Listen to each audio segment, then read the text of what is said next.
안녕하세요. 저는 요즘 신혼의 단꿈을 즐기고 있는 40대 여자입니다. 제가 일을 하다 보니 결혼이 늦었고 나이 40이 넘어서야 이제야 사랑이 뭔지 행복하다는 게 뭔지 하루하루 느끼며 살아가고 있습니다. 제가 연애 경험이 많은 건 아니지만 나름 순정파라 한 사람을 만나면 꽤 오랜 기간 연애를 했었습니다. 근데 이 순정파인 게 잘못이었던 걸까요? 그게 질려서 떠난 남자도 있었고 저와의 연애에 익숙해지면서 바람을 피운 남자도 있었습니다. 정말 지긋지긋한 남자들 진짜 마음에 안 들었습니다. 대체 내가 뭘 잘못했길래. 전 그냥 그 사람을 꾸준히 바라보고 사랑한 죄밖에 없는데 왜 저를 떠나는 건지 이해할 수가 없었죠.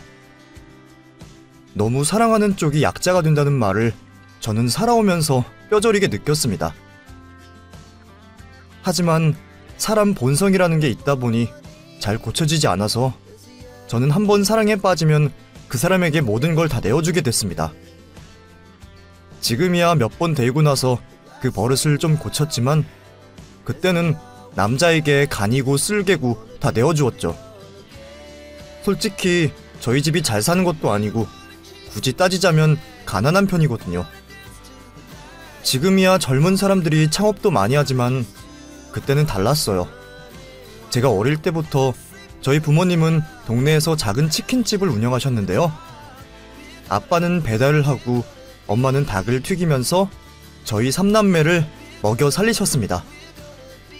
지금이야 프랜차이즈 닭집들이 많지만 그때만 해도 치킨집은 제 이름을 딴 은희통닭이라는 닭집이 하나라 꽤 장사가 잘 됐었습니다.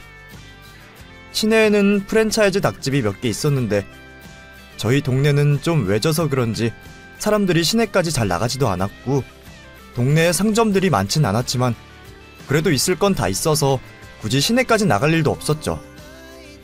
다행히도 저희 엄마가 손맛이 좋아서는 항상 가게에 오시는 손님들은 은희 엄마가 튀겨주는 치킨 아니면 다른 집 건 못 먹는다니까. 얼마 전에 내가 시내 나갔다가 치킨을 하나 사왔어. 우리 아들이 그 유명한 치킨집이 있다면서 거기서 먹고 싶다고 하더라고. 그래서 하나 시켰는데 아휴 어찌나 느끼하고 기름이 뚝뚝 떨어지는지 내 입맛은 너무 별로더라. 그리고 문제는 닭 냄새가 너무 나더라고.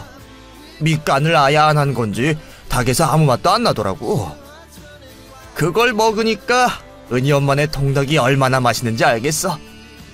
우리 아들은 그게 뭐가 맛있다고 참 이해할 수가 없어. 간혹 장사하는 사람들 중에 성의 없이 음식 파는 데가 많더라고. 라고 말을 하곤 했습니다.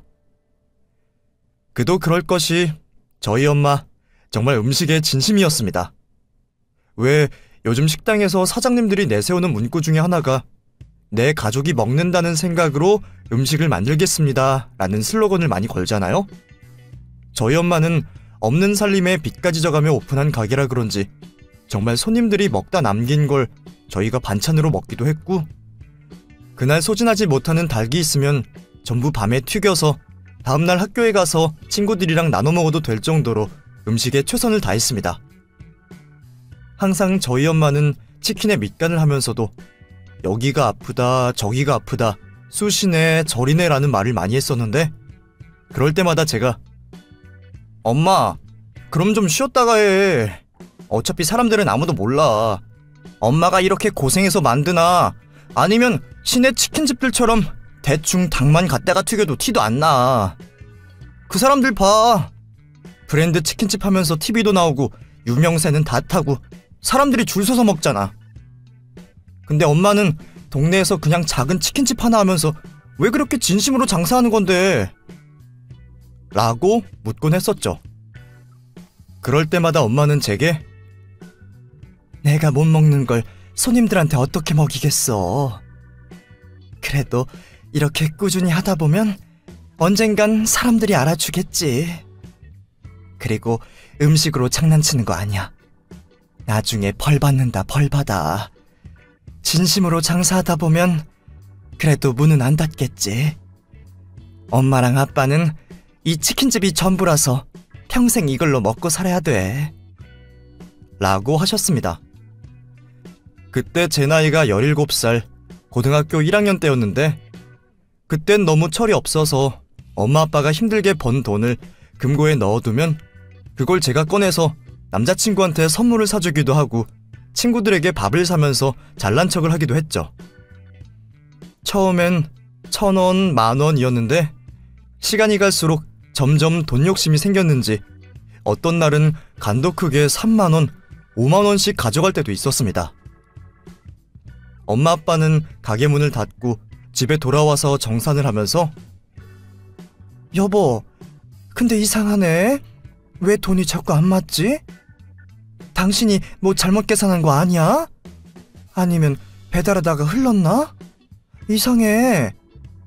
하면서 몇 번이나 돈을 계속 세셨고 아빠는 억울하다는 듯이 아이고, 내가 미쳤다고 배달하다가 돈을 흘리겠어? 여기 허리춤에 꽉 차고 있는데 돈이 어디로 새어나가? 말도 안 되는 소리 하지 말고 다시 세봐. 하면서 엄마를 나무랬죠. 그 돈은 제가 밖에 나가서 썼으니 돈이 맞을 리가 없었고 엄마 아빠는 평소 제 행실이 바르다 보니 의심까진 못하셨던 것 같습니다. 하지만 저희 치킨집이 잘 되는 것도 딱 제가 20살이 될 때까지였습니다. 제가 성인이 되면서 정말 프랜차이즈 치킨집이 우후죽순 생기기 시작했습니다. TV에서는 유명 연예인이 나와서 치킨을 먹는 광고를 하고 드라마 영화에서도 브랜드 치킨을 먹는 장면이 지속적으로 나왔습니다. 그러다 보니 사람들은 동네의 작은 치킨집들을 외면하기 시작했고 브랜드 음식점을 찾기 시작했죠. 고등학교 때처럼 엄마는 남는 치킨을 전부 집으로 튀겨와서 다음날 친구들이랑 나눠 먹으라고 저를 챙겨주셨는데 대학생이 되고 나서는 제가 학교에 치킨을 가져가면 처음엔 맛있게 먹던 친구들이 근데 너네 치킨집 이름 뭐야? 유명해? 하고 묻기도 했습니다. 그럼 전 그냥 은희통닭인데? 우리 동네에선 유명해. 뭐 어차피 동네 사람들밖에 모르긴 하지만 하고 말했더니 그 다음부터는 치킨 맛이 떨어졌는지 치킨을 가져와도 나 수업 있어서 같이 못 먹겠다. 미안, 다음에 같이 먹자 하면서 저를 피하는 게 느껴졌죠. 처음엔 정말 친구들이 바쁜 건 줄 알았습니다. 동아리 활동에 학과 활동에 알바를 해서 용돈도 버는데 굳이 눅눅해진 치킨을 먹을 이유도 없고 돈만 주면 더 맛있는 치킨을 먹을 수 있고 치킨 말고도 더 맛있는 음식들을 사 먹을 수 있는데 굳이 저랑 학교 식당에 앉아서 그걸 먹을 이유가 없었죠.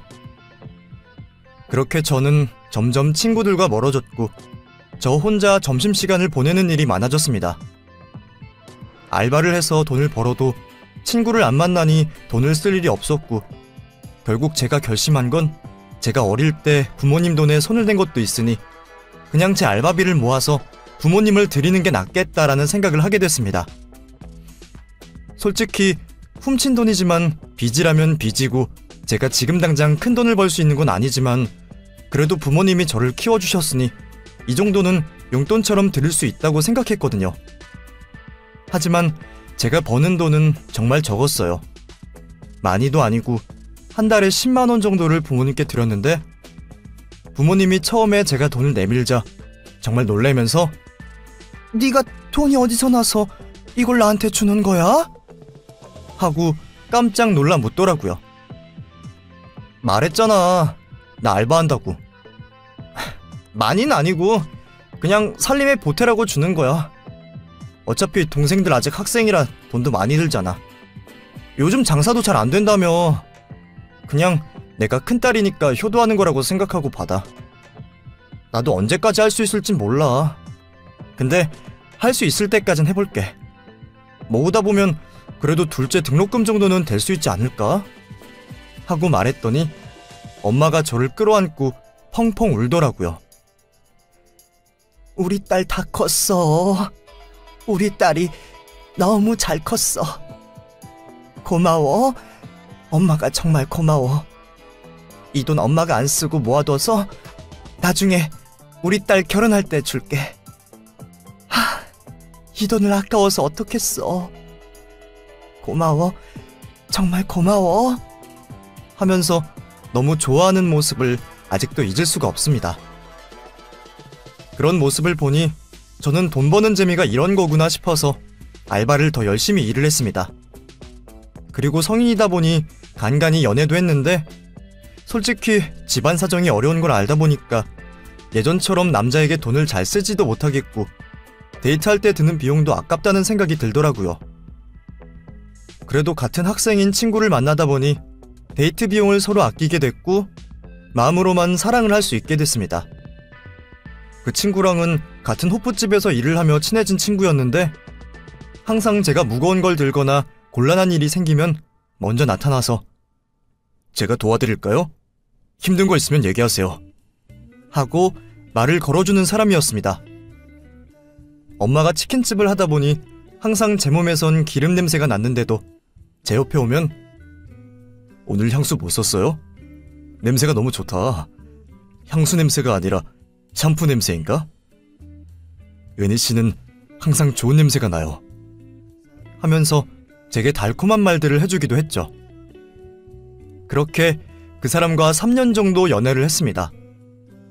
제가 그 사람 군대를 다녀올 때까지 기다려줬으니 정확히 연애한 시간만 계산하면 3년이 아니라 1년 남짓이지만 그래도 그 1년이 참 좋았는데 제가 그 사람을 너무 좋아했던 걸까요? 이런 제가 부담스럽다고 말도 안 되는 핑계를 대며 제게 이별을 고하더군요. 그렇게 저는 이별의 아픔을 뒤로한 채 공부에 열중했고 다행히도 마지막 학기는 장학금을 받으며 등록금 걱정 없이 졸업을 할 수 있었습니다. 솔직히 그땐 연애도 안 하고 오로지 빨리 취업을 해서 돈을 벌어야겠다는 생각 하나뿐이라 공부만 했던 것도 사실입니다. 그전 학기까지는 그냥 중간 정도의 학점이었다면 그래도 다행히 졸업 학점은 꽤 높은 점수로 졸업을 할 수가 있었던 기억이 나네요. 이쯤 되면 제가 질려서 떠나버린 그 남자에게 고맙다고 해야 하는 걸까요? 하지만 그 사람에게 고마움을 느낄 여유도 잠시뿐이었습니다. 저는 취업을 하자마자 바로 새로운 연애를 하게 됐습니다. 제가 당시 첫 취업을 했던 곳은 물류업체 쪽이었습니다. 여직원이 적기도 하고 저도 취업이 급해서 회사 네임드만 보고 바로 취업을 했던 터라 솔직히 무슨 일을 하는지도 잘 모르고 이력서를 넣었던 게 사실이었습니다. 면접관은 저를 보고 우리 회사에 여자가 지원하는 경우가 흔치 않은데 어떤 이유로 지원을 했어요? 하고 물었을 때 제 대답은 다른 사람들에게 제가 다니는 회사를 얘기했을 때 아, 그 회사? 너 되게 큰 회사 다니는구나. 나 그 회사 알아. 라는 대답을 듣고 싶어서 지원했습니다. 솔직히 일을 배우는 건 그 이유라고 생각합니다. 제 자부심을 채우고 싶어서 지원했습니다. 라고 솔직히 말했습니다.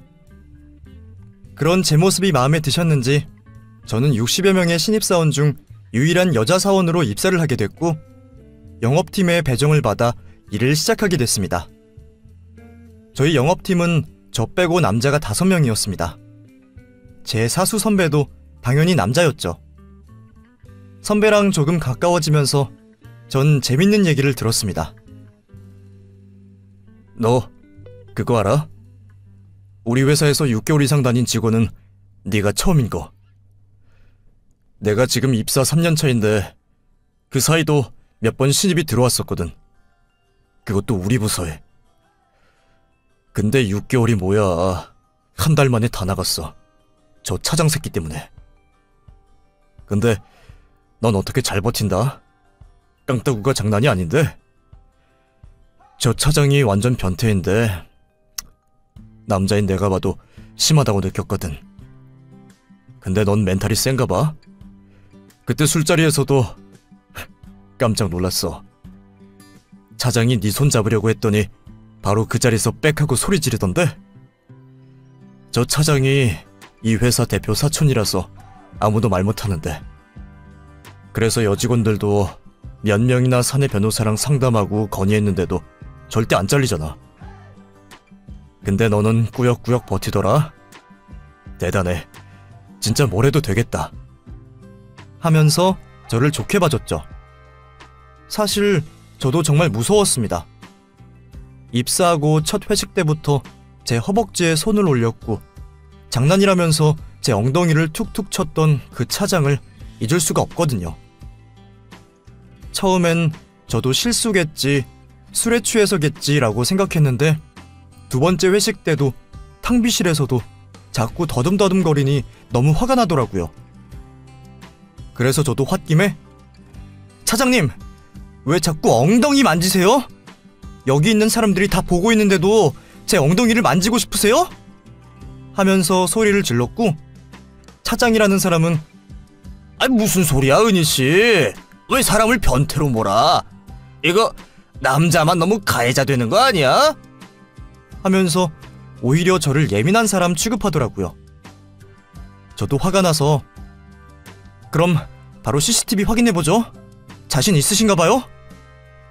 사장님, 이 가게에 CCTV 있죠? 저 위에 저 카메라 확인 좀 시켜주세요. 라면서 저도 잘릴 각오로 사장님께 대들었습니다. 사장님은 깜짝 놀라서 은희씨, 뭐 그렇게까지 해? 왜 이래?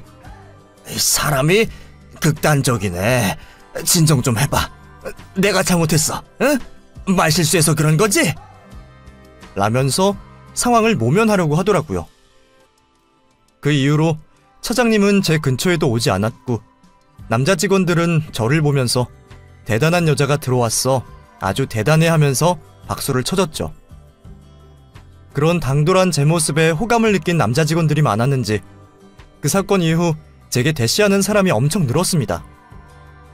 그 중에 가장 제 마음을 사로잡은 사람은 바로 가까이서 마주치며 일하는 제 사수였죠. 제 사수 이름은 영수 선배였습니다.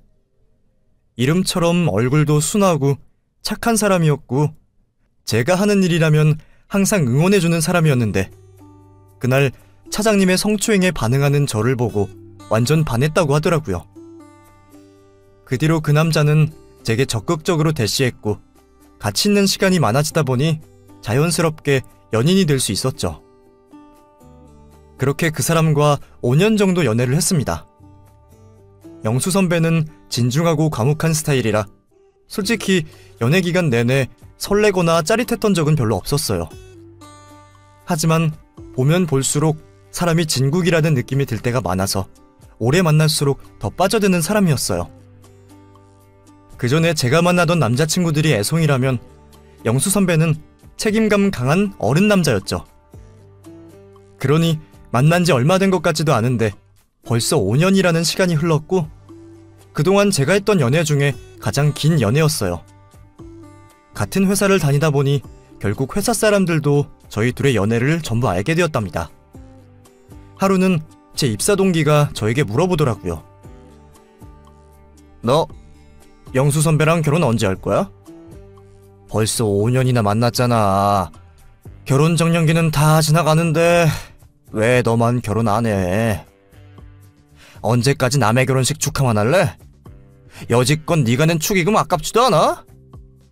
혹시 영수 선배가 너랑 결혼하기 싫대?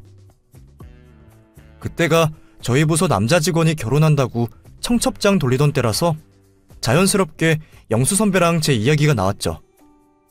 그러고 보니 정말 이상하다는 생각이 들었습니다. 저도 벌써 30이 넘었고 선배는 30 중반이 넘어가는데 동기 말대로 왜 내게 청혼을 안 하는지 좀 의아했죠. 사실 그동안 막연히 이렇게 사귀다가 언젠간 결혼하겠지라는 생각만 했을 뿐 한 번도 구체적으로 서로 이 부분에 대해서 이야기를 나눠본 적이 없었어요. 그래서 그날 저는 데이트 날 남친을 붙잡고 오빠, 왜 나한테 결혼하자는 말 안 해? 내가 결혼 상대는 아니야? 라며 직접적으로 물었고 남자친구는 당황하더니 그게 나도 하고 싶지. 근데 내가 말했지만 우리 집은 홀어머니고 네가 감당하기 힘들 것 같아서 그래서 결혼이 많이 망설여져. 나야 너무 너랑 결혼하고 싶지. 근데 네가 힘들까봐 그래. 내가 우리 엄마를 잘 아니까 하고 말을 하더라고요. 평소 누구보다 남자다운 선배가 저렇게 어머니 이야기를 꺼내면서 무서워하니까 갑자기 정신이 확 들더라고요. 혹시 내 남자친구가 말로만 듣던 마마보이인가? 라는 의심이 들었죠. 사실 그 당시 제 친구들이 다 결혼해서 대충 시집살이가 얼마나 혹독한지 익히들어 알고 있었거든요. 연애 때는 그렇게 멀쩡하고 똑똑한 남자가 자기 엄마 앞에서는 한없이 바보가 되고 눈먼 장님이 되는지 늘 입에 우리 엄마는 안 그래, 우리 엄마가 하지 말래. 정말 안 그럴 것 같던 남자들도 이 말을 달고 산다고 하더라고요. 게다가 남자친구가 고등학교 때 시아버님이 돌아가셔서 홀 시어머니 어렵게 자란 외동아들이었기에 안 봐도 고생길이 훤히 보였죠. 그래서 저희 엄마가 초반에는 결혼을 반대하셨어요. 제 남자친구는 너무 마음에 들어 하셨는데 홀 시어머니의 외동아들이라는 게 너무 마음에 걸린다면서 결혼식 전날까지 제게 잔소리를 하셨죠. 저 역시도 제가 가는 길이 가시밭길이 될 게 분명했지만 그 당시 남자친구를 너무 사랑해서 포기할 수 없었어요. 그래서 제가 먼저 남자친구에게 그럼 우선 만나보고 결정하자. 평생 결혼 안 할 거 아니잖아. 설마 비혼이야? 아니면 난 그저 연애 상대인 거야? 시어머니가 어떤 사람인진 내가 판단하고 내가 결정해. 단 약속해. 당신만 확실하게 내 편이 돼준다면 난 그 어떤 역경도 이겨낼 수 있어. 그거 하나만 약속해. 하고 남자친구에게 말했죠. 남자친구는 대답 대신 저를 꽉 안아주었고 그렇게 저희 부모님께 먼저 인사를 드리고 시어머니를 찾아뵈러 갔습니다. 문 앞에서 2번의 심호흡을 하고 집 안으로 들어간 그때 시어머니는 의외로 웃으며 저를 반겨주셨습니다. 어서 와요. 들어와. 우리 영수랑 같은 회사 다니는 후배 직원이라고? 세상에 좋은 회사 다니네. 난 우리 아들 회사가 너무 좋은 것 같아서 나중에 결혼하더라도 비슷한 직종의 사람이면 좋겠다고 생각했거든. 근데 어쩜 딱 우리 아들이 그 소원을 들어주네. 하고 말씀하시더라고요. 우선 저희 직업이 나쁘지 않고 벌이도 괜찮다 보니 직업적으로는 마음에 드신 모양이었습니다. 어머니는 밥과 찌개를 내오시며 우리는 이렇게 먹어요. 그냥 간단하게 차렸어. 치마 입고 올 것 같아서 너무 배부르면 부담스러울까봐. 또 여자는 몸매 관리를 좀 해줘야 남자한테 평생 사랑받고 살잖아? 나도 그래서 아직까지 밥은 한 공기 다 안 먹어. 항상 반 공기씩만 먹지. 나이는 먹었지만 평생 살면서 55kg는 넘어본 적 없어. 항상 관리해야지. 하면서 저를 아래 위로 훑어보시더라고요. 제가 약간 통통하긴 했지만 절대 뚱뚱한 편은 아니었고 그렇다고 해서 키가 작은 것도 아니었던 터라 그 시선이 좀 기분 나빴지만 그 정도야 뭐 본인이 관리하신다고 하니 저도 살이야 조금 빼면 되겠다고 생각했습니다. 그런데 신기한 것이 있었습니다. 어머니, 근데 반찬으로 치킨을 드세요? 좀 신기하네요. 저희 집이 옛날에 치킨집을 했거든요. 물론 지금은 안 하지만 저희 엄마도 치킨을 엄청 잘 튀기셨어요. 제가 어릴 때부터 치킨을 좋아했는데 어머님도 치킨 좋아하시는구나. 이거 순살이죠? 제가 많이 봐서 딱 보면 순살인지 아닌지 알거든요. 하면서 하나를 쏙 집어먹었습니다. 그런데 어머님은 깜짝 놀라시더니 치킨집이라니? 치킨 회사 아니었어? 그리고 이건 치킨이 아니라 그냥 닭강정인데 여기 앞에서 떨이 세일 하길래 조금 샀다. 아니 근데 그게 문제가 아니라 치킨집을 하셨다고? 내가 듣기로는 치킨 회사를 운영하신다고 했는데 그게 아니니? 하고 물으시더라고요. 사실 저희 엄마 아빠는 오랫동안 운영하시던 치킨집을 접으시고 지금은 닭 납품 공장에서 일을 하시거든요. 그래도 닭 손질을 오래 하시기도 했고 엄마 아빠가 두 분이 계속 같이 일하시다 보니 같이 일하실 곳을 찾다가 저희 가게에 닭을 납품해 주시던 회사에서 저희 엄마 아빠의 성실함을 보시고는 치킨집이 닫자마자 바로 먼저 오셔서 같이 일하자고 채용을 해가셨죠. 그런데 닭공장에서 일한다는 저희 부모님 얘기를 듣고 시어머니 표정이 굳었습니다. 아니, 나는 영수가 사돈될 분이 치킨 회사를 한다고 해서 당연히 사장인 줄 알았다. 우리가 뭐 어디 가서 직원으로 일할 나이는 아니잖아. 적어도 사장 소리는 들을 줄 알았는데 닭 분류하는 그런 거 말하는 거지? 그런 공장 말하는 거지? 하고 몇 번이나 제게 확인을 하시더라고요. 저도 자존심이 상하고 기분이 나빠서 네, 맞아요. 이해하신 그거 맞고요. 닭 공장에서 닭 분류하면 그걸로 치킨집에 납품하는 거 맞고요. 말씀하신 것처럼 저희 부모님이 뭐 어디 가서 사장님 소리 들을 나이는 맞는데요. 그전까지 계속 치킨집 하시다가 브랜드 치킨들이 너무 많이 생기면서 가게 문을 닫았어요. 그때도 저희 집 많이 힘들었는데 솔직히 제가 벌고 동생들도 버니까 그걸로 먹고 살다가 지금은 버젓이 취직하셔서 본인들 밥벌이는 하고 계십니다. 걱정하시는 게 뭔진 알아요. 근데 저희 부모님 저한테 손 벌리실 분들 아니에요. 제가 부모님께 용돈 드렸던 건 학생일 때 알바비 조금 드린 거, 그게 전부예요. 그 이후로 취직하고는 집에 돈 드린 적 없고 앞으로도 부모님은 받으실 생각 없다고 하셨어요. 하고 단호하게 말했습니다. 어머님은 제 말에 당황하셨는지 그래, 뭐 그렇다면 다행이구나. 나는 좀 걱정했어. 아니, 가난도 정도 것이지 우리 집이랑 너무 수준 차이가 나잖아. 네 시아버지가 일찍 돌아가셨지만 그래도 그분 업적이 대단하셔서 남겨두신 재산이 많아. 나는 평생 일 안 해도 먹고 살 수 있고 우리 아들이 매달 용돈도 주니까 돈 걱정은 없다. 나 그 돈 안 쓰고 다 모아놨어. 나중에 우리 애 결혼하고 손주 생기면 주려고 모아둔 거야. 네가 아직 결혼을 안 해봐서 모르겠지만 결혼이라는 건 현실이야. 집안도 수준이 맞아야 할 수 있고 끼리끼리라는 말이 괜히 있는 게 아닌 거 알지? 부모님께선 예물, 예단 이런 얘기 안 하시니? 난 그런 거 꼭 하고 싶은데 우리 집은 아들이 하나라서 결혼할 때 좀 확실히 하고 싶어. 난 무조건 해야겠으니까 부모님한테 얘기 잘해서 하는 쪽으로 얘기해보려무나. 하면서 밥상을 치우시더라고요.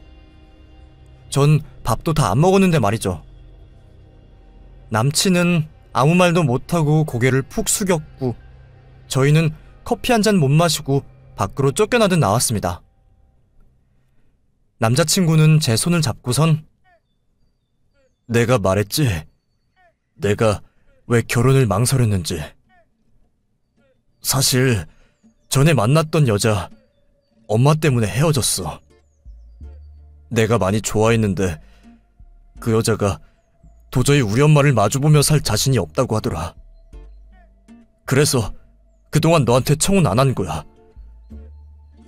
미안해. 네가 지금 당장 나한테 이별을 통보해도 널 잡지 않을게. 근데 나 그냥 이렇게 연애만 해도 돼.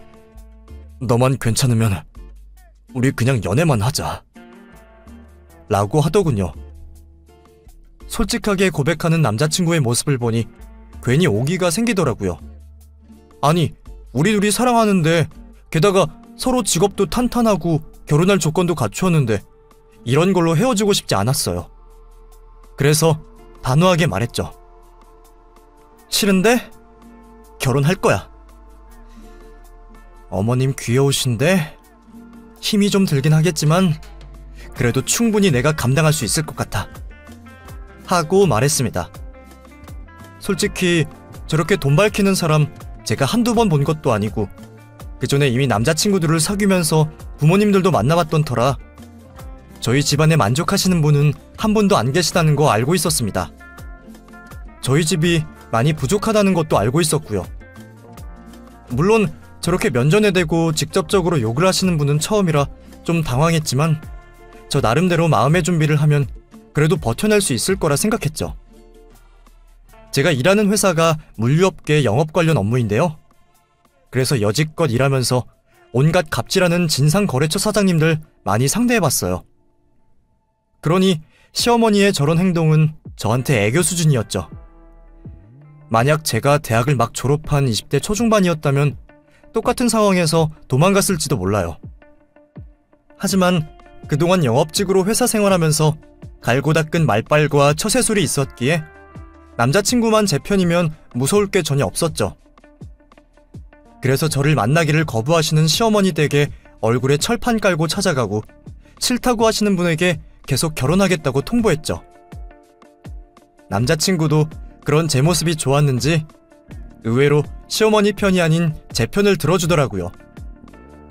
자식 이기는 부모 없다는 말처럼 남자친구가 완고하고 결혼을 고집하고 준비를 하니 시어머니도 결국 두 손 두 발 다 들고 승낙을 해주셨어요. 게다가 처음에 요구하셨던 예물과 예단은 남자친구가 정말 어렵게 설득해서 모두 생략하기로 하고 식만 올리기로 했죠. 그렇게 결혼식을 일주일 정도 앞둔 평일날 시어머니에게 문자가 한 통 왔습니다. 퇴근하고 잠깐 보자. 우리 집 근처 카페로 혼자 와라 하고 제게 문자를 보내셨더라고요. 솔직히 긴장됐습니다. 밖에서 어머님과 단둘이 만난 적도 없었고 저한테 따로 만나시자고 한 게 처음이라 떨리더라고요. 제가 도착했더니 어머님은 이미 와 계셨고 제가 앉자마자 내가 생각을 해봤는데 그래 뭐 영수 말 들어보니 요즘 신세대 엄마들은 주고받고 이런 거 안 한다더라. 인정. 그래. 인정할게. 나도 어디 가서 늙었다는 말 듣기 싫고 최대한 너랑 불편하게 지내긴 싫으니까. 근데 나 우리 아들 정말 혼자서 열심히 키웠어. 뭐 아들 가지고 장사하냐라고 하면 할 말 없다만 난 받을 건 받아야겠어. 솔직히 우리 아들 나한테 한 달에 150만 원씩 용돈 주고 있다. 그게 적은 돈 아니라는 거 알아. 그리고 나도 그 돈 전부 모아두고 있다. 다시 너네한테 돌려줄 거고 어차피 그 돈 다 너네 거나 마찬가지야. 그래서 말인데 네가 받는 월급 있잖니? 너도 우리 영수만큼은 받을 거 아니야. 여자라서 좀 덜 받아? 뭐 정확한 금액은 모르겠다만 네 월급을 나한테 보내는 건 어떨까? 어차피 너도 적금은 들 테고 우리 영수가 돈을 적게 버는 것도 아니고 예단도 안 하는데 내가 그 정도는 요구해도 되는 거 아닌가 싶은 생각이 들더구나. 아니 솔직히 다른 집 보니까 예단으로 몇 억을 해오기도 하고 뭐 잘해오는 집들은 큰 건물 같은 것도 주고 그런다더라. 그게 아들 키워준 값이라고 생각한다는데 빈손으로 우리 아들 데려가는 건 좀 아니잖아? 그러니까 천천히 예단이라고 생각하고 나한테 갚으라 이 말이야. 물론 이건 아들한테 비밀인 거 알지? 라면서 저를 살살 꼬시더라고요. 솔직히 좀 웃겼습니다. 어머님 말대로 아들로 장사하는 것도 아니고 이게 뭐하는 짓인지. 근데 저는 바보처럼 거기서 쫄았는지 어머님 말에 말대꾸도 못했습니다. 그냥 아무 대답도 하지 않았고 어머님은 그럼 이건 너랑 나와의 약속이니까 난 그렇게 알고 결혼식 준비한다. 말 바꾸면 혼인신고 못하게 할 거니까 그렇게 알아. 결혼식만 올린다고 해서 부부가 아닌 건 알지? 만약 니들이 내 말 무시하고 혼인신고하면 나중에 남편이 영수에게 물려줄 유산 모두 기부할 거니까 그런 줄 알고 있어. 그럼 난 오케이 한 걸로 알고 결혼식 날 보자. 하면서 계좌번호가 적힌 종이를 던져놓고 유유히 빠져나가더라고요. 그날부터 저는 혼란스러워졌습니다. 결혼식은 바로 코앞으로 다가왔는데 괜히 남편에게 이 사실을 말했다가는 분위기 개판으로 될 것 같고 또 아버님이 남편에게 남겨준 유산이 애먼 곳에 갈 것 같아서 걱정이 되었죠. 정말 아무리 생각해도 제가 어떤 선택을 해야 할지 모르겠더라고요. 하지만 우선 이 사람과의 결혼은 꼭 하고 싶어서 일단 어머님께 무언의 승낙을 한 뒤 저희 부부는 결혼식을 성대하게 올렸고 많은 분들의 축하 속에 신혼여행까지 다녀왔습니다. 그리고 다시 회사 복귀를 해서 월급날이 다가왔습니다. 사실 결혼식을 하면서도 신혼여행을 가면서도 머릿속엔 온통 그 생각뿐이었습니다. 저희는 결혼자금도 반반으로 나눠서 했고 신혼집 대출도 같이 갚고 혼수도 같이 샀는데 왜 제가 시어머니에게 제 월급을 보내야 하는 건지 도저히 납득을 할 수가 없었죠. 아무리 적금이라고 생각한다고 해도 그걸 줄지 안 줄지도 모르고 이자도 없는 시어머니에게 그 돈을 왜 줘야 하는지 정말 좋게 생각하려고 해도 좋게 생각이 안 되더라고요. 결국 저는 남편에게 말도 못하고 참고 참다가 월급날 어머님께 3만 원을 보냈습니다. 솔직히 이건 저의 반항이었습니다. 제가 당시 월급이 300만 원 조금 넘었는데 그 당시 월급치고는 절대 적은 돈도 아니었고 저는 그 돈을 왜 줘야 하는지도 납득을 할 수가 없었기 때문이죠. 그런데 제가 3만 원을 입금하자마자 어머님에게 바로 전화가 왔습니다. 너 지금 이거 실수니? 아니면 고의야? 지금 너 나한테 3만 원 보낸 거 너 알고 있니? 제대로 다시 보낼 거야? 아니면 안 보낼 거야? 하고 묻더라고요. 저는 아무 대답도 않다가 어머님의 독촉에 어머님, 근데 제가 왜 보내야 되는지 아무리 생각해도 모르겠고요. 솔직히 3만 원도 아깝네요. 하고 전화를 끊어버렸습니다. 어찌나 심장이 쿵쾅거리던지 그날 도저히 일을 할 수가 없어서 저는 회사에서 조퇴를 했습니다. 남편은 저를 보더니 집에 같이 갈까? 내가 데려다 줄게 라면서 이유도 묻지 않고 저를 집에 데려다 줬죠. 그리고 한숨 자고 일어났더니 저녁이 돼 있었고 씻고 소파에 앉자마자 문을 쾅쾅 두드리는 소리가 났습니다. 문 열어, 문 열어라. 나야, 문 좀 열어봐 라며 소리를 지르는 어머님의 목소리가 들렸습니다. 남편은 내가 나갈게 라며 저를 말렸지만 저와 어머님 사이의 일이니 제가 나가는 게 맞다고 생각했죠. 저는 남편을 뒤로 두고 제가 문을 열었습니다. 저희 신혼집에서 시어머니 댁은 1시간 거리. 저는 뭐라고 말해야 할지 머릿속에 생각을 하며 문을 열었는데 현관문을 열고 마주한 시어머님 얼굴은 처참했습니다. 무슨 이유인지 어머님은 화장이 다 번져서는 눈물 범벅이 돼 있었고 손을 벌벌 떨고 있더라고요. 어머니, 왜 이러세요? 무슨 일 있으세요? 하고 어머님을 집에 들였더니 어머님이 제게 작은 통장 하나를 내밀면서 여기 1억 있다. 내가 잘못했어. 이거 너한테 주마. 내가 그동안 모아둔 전 재산이야. 영수 아빠 그렇게 떠나보내고 나서 받은 사망보험금 내가 손도 안 댔다. 근데 이거 너한테 줄게. 그러니까 제발 받아줘. 하면서 저한테 갑자기 애원하더라고요.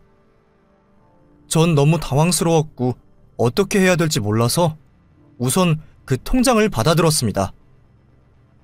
남편은 그 모습을 보더니 엄마, 제발 작작해, 제발.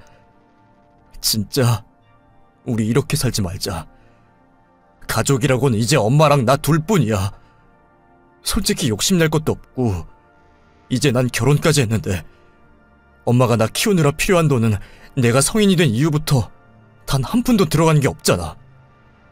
성인 되자마자 알바해서 학비 벌고 장학금 받아서 등록금 메꾸고 내가 엄마한테 손 벌린 적 있어? 근데 엄마는 대체 왜 그러는 거야? 내가 돈 벌면 그 돈의 반을 다 엄마한테 줬어. 근데 엄마 그 돈 다 어디에 놨는데? 내가 지금 일한 지 10년이 넘었어. 엄마한테 매달 150만 원씩 꼬박꼬박 갖다 바쳤어. 근데 엄마, 지금 아버지 돌아가시고 받은 사망보험금 그 1억이 전부잖아. 그거 사치야, 엄마. 그런 식이면 나 엄마한테 더 이상 돈 못 줘. 아니, 안 줘. 차라리 그냥 남처럼 살자. 그게 우리 가족이 행복한 방법이야.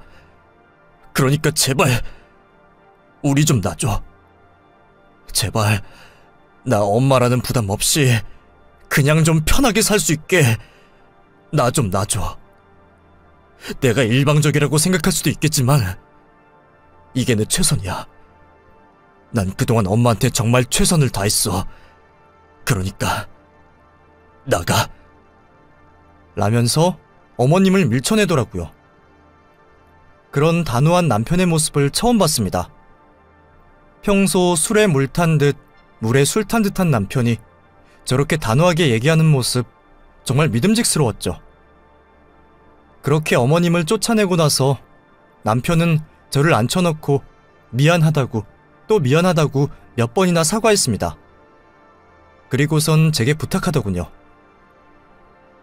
우리 사이 비밀 만들지 말자. 만약 내가 이걸 몰랐으면 너 엄마한테 정말 월급을 다 보냈을 거야? 시어머니가 무슨 벼슬이야?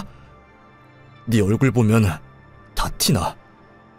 걱정, 고민 있는 거 그게 우리 엄마 때문이라는 거 내가 모를 것 같아?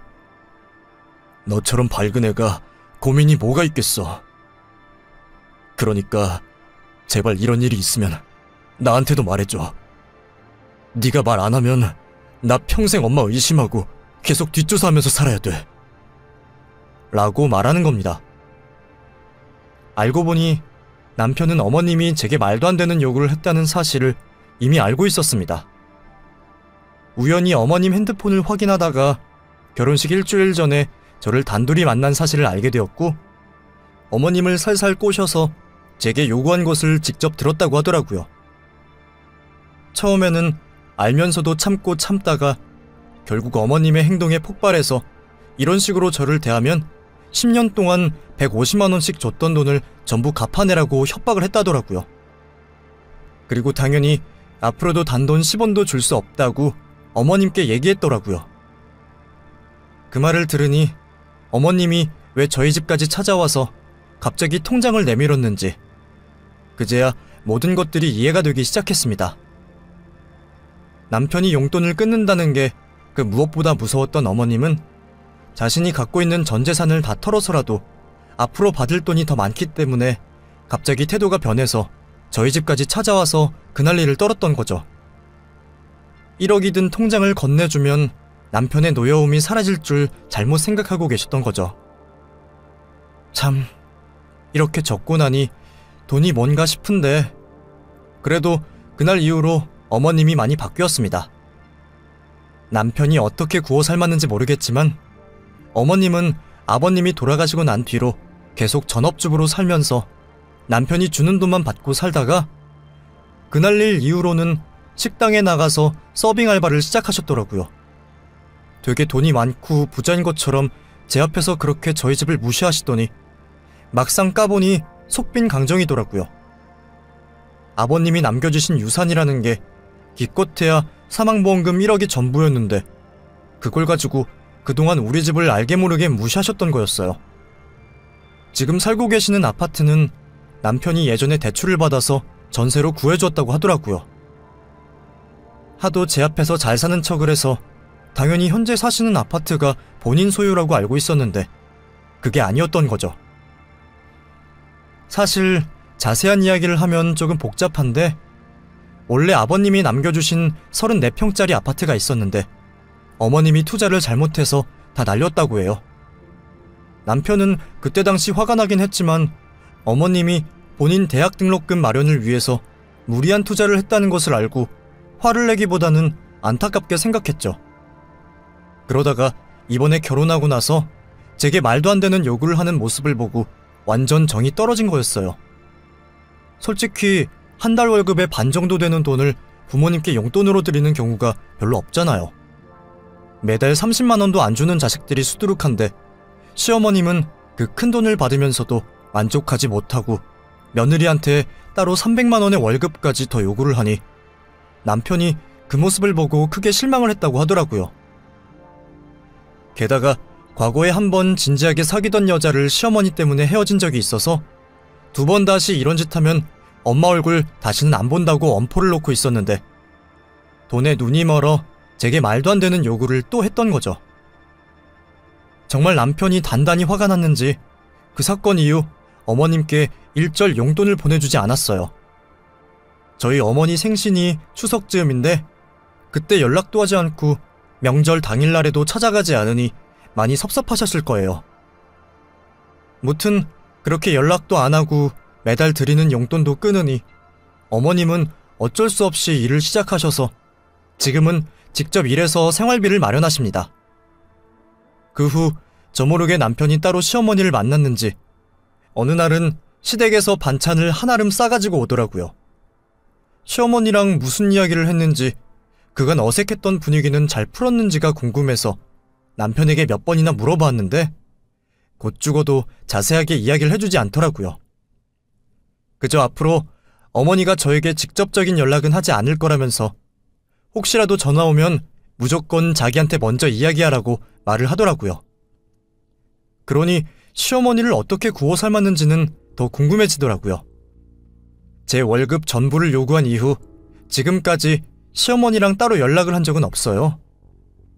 가끔 남편이 통화하면 옆에서 인사드리고 안부를 묻는 게 전부예요. 그러니 솔직히 너무 편하고 좋더라고요. 저희 엄마가 결혼하기 전에 제게 하신 말씀이 부부싸움의 가장 큰 원인이 돈이랑 시댁, 친정 문제 때문이라고 하던데 저희 부부는 맞벌이기에 벌이도 넉넉하고 또 문제가 되는 시어머니랑 마주칠 일이 없다 보니 정말 엄마 말대로 부부싸움을 거의 하지 않게 되더라고요. 온전히 저랑 남편 둘에만 집중할 수 있게 되니 연애 때에 비해 사이도 더 돈독해진 것 같아요. 앞으로 미래에 무슨 일이 일어날진 모르겠지만 그래도 지금 현재가 너무 행복하니 미래야 그때 돼서 다시 고민하기로 했네요. 아들이 어머니를 꽉 잡고 있으니 시집살이도 없고 정말 이거야말로 행복한 결혼 생활이 아닐까 싶은 생각이 듭니다. 저 이 정도면 시집 잘 간 거 맞죠? 저희 부모님께도 너무 잘하고 다정다감한 남편, 앞으로도 제가 잘 챙기면서 저희 부부 행복하게 살아가겠습니다. 지금까지 긴 사연 들어주셔서 정말 감사드리고 다들 좋은 일만 가득하시길 바랍니다.